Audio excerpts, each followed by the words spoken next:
एक सही उचित जानकारी उस रोग के बारे में और सही सलाह आपको हमारे डॉक्टर्स दे सकें। संजीवनी दर्शक हमारे साथ मौजूद हैं प्रियंका जी देहरादून से। स्वागत है आपका, अपना सवाल कीजिए डॉक्टर साहब से। हाँ सर नमस्ते, मुझे गॉल ब्लैडर स्टोन के बारे में पता करना। अच्छा जी, क्या गॉल ब्लैडर में स्टोन कब पता चला आपको? अभी 2 महीने पहले पता चला है, 9 mm का स्टोन है गॉल ब्लैडर में।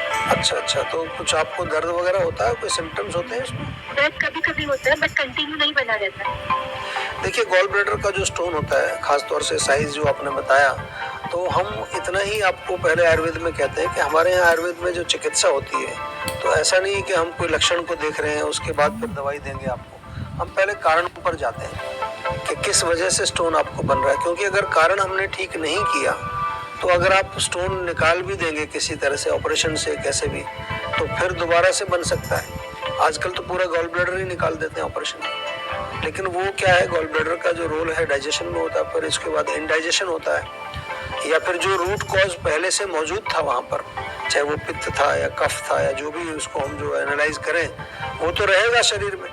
उसको तो किसी ने समझाया नहीं आपको, उसको निकाल दिया काट करके, लेकिन जो रूट कॉज है वो तो किसी ने नहीं बताया, वो आपको अभी भी मौजूद है, तो वो कहीं और जाकर के रोग पैदा करेगा। जो वात पित्त कफ है, इनको दोष इसलिए कहा जाता है कि शरीर को दूषित करते हैं। जब भी ये विकृत अवस्था में होंगे तो कहीं भी किसी भी टिश्यू में, किसी ऑर्गन में, किसी सिस्टम में जाकर के वो बैठ जाते हैं वहाँ पर और वहाँ रोग पैदा करते हैं। तो मेरा निवेदन है, इसको थोड़ा और गहराई से समझने की कोशिश करें।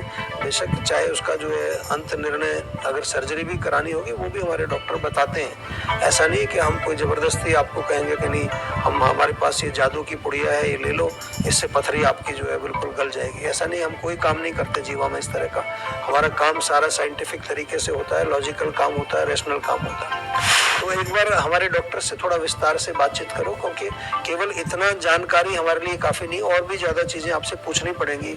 आपको भूख वगैरह कैसी लगती है, पेट का क्या हाल है, डाइजेशन कैसा है, और काफ़ी सारी चीज़ें हमारे डॉक्टर्स आपसे एक प्रोटोकॉल हम बनाते हैं। हर डिजीज़ का प्रोटोकॉल हमारे यहाँ पर है, उसके अनुसार वो पूछेंगे और फिर निर्णय जो होगा वो आपको उचित निर्णय बताएंगे। तो हमारे सेहत के नंबर पर एक बार कॉल करें और डॉक्टर से बातचीत कर लीजिए। चलिए, बारी है आज की संजीवनी की। डॉक्टर प्रताप चौहान, हर्निया का जो ट्रीटमेंट है वो आयुर्वेद में आप कैसे करते हैं, और अगर ये ट्रीटमेंट कोई ले रहा है व्यक्ति तो उन्हें किन बातों का खास तौर पर ध्यान रखना चाहिए? क्या दवाओं के माध्यम से इसको ठीक किया जा सकता है या फिर कुछ आप थेरेपीज भी देते हैं? देखिए, आयुर्वेद में जैसे मैंने कहा कि इस रोग का वर्णन है और पूरा बाकायदा उसका सब तरीका लिखा है कि उसके कारण क्या होते हैं, उसके लक्षण क्या होते हैं, उसकी चिकित्सा क्या होती है। तो हम तो यही कहते हैं कि जब आयुर्वेद में रोग वर्णित है तो अगर आप शुरू में हमारे पास आएंगे तो बहुत सारे ऐसे उपचार हैं जिनके माध्यम से इस पर काम किया जाता है। कुछ खाने वाली दवाइयाँ हैं, कुछ लगाने वाले आपको जैसे लेप वगैरह दिए जाते हैं, या कभी कभार सिंपल जो है अरंड का तेल और अरंड का पत्ता बांधने के दिया जाता है, उपनाह या कोई सेक करने के लिए कोई चीज़ दी जाती है। और पंचकर्म चिकित्सा इसमें बहुत लाभकारी होती है। पंचकर्म में जितना भी हमारा जो शोधन का जो काम है, चाहे वो विरेचन हो, चाहे बस्ती कई प्रकार की दी जाती हैं।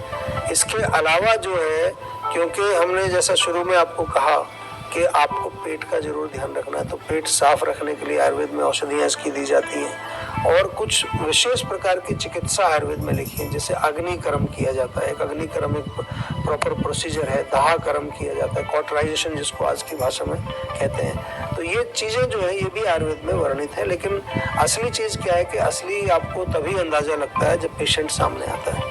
कई बार जैसा मैंने बार बार आपको बताया कि हमारे पास पेशेंट आता है बिल्कुल लास्ट में, जब बहुत एडवांस स्टेज में वो रोग जा चुका होता है, तो वहाँ पर तो फिर कभी हमें भी कहना पड़ता है भैया अब तो इसमें सर्जरी के अलावा कोई उपचार नहीं है। शल्य चिकित्सा का वर्णन आयुर्वेद में भी लिखा है। कोई ऐसा नहीं कि आयुर्वेद इसके कोई खिलाफ में है या इसके विपरीत है। हाँ, आयुर्वेद के जो वर्णन है वो अलग